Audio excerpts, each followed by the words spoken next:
So ayan guys, this is Motorolid TV. So may customer tayo, ang motor ni sir ay Honda Click 125 Fi. So ayan guys, ang issue nito ay ang kanyang center stand. Ayan, stock up po yan guys. So wag nyo na pong patagalin pa. Kung may mga center stand kayong stock up, dalhin nyo na ito sa suki ninyong machine shop.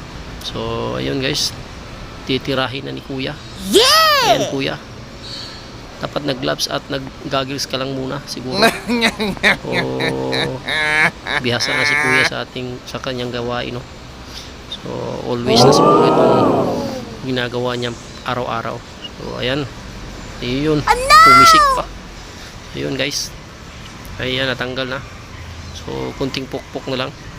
Ayan, gagamitan ni kuya ng kanyang martilyo, mahiwagang martilyo guys. So ayan, so ayun, no, pukpok dito, pukpok doon. So ayan, malapit na. Sige kuya, kayang-kaya mo yan. Ayan, shout out sa'yo kuya.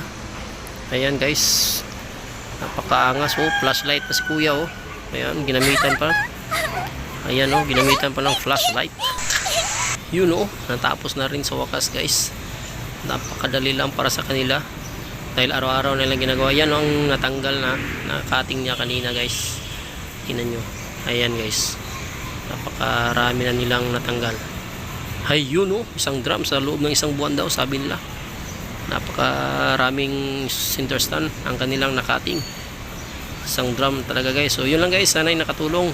Ride safe everyone and peace out. Don't forget to like and share My FB page, Motorolid Parts Standard and Service Shop, and Motorolid TV.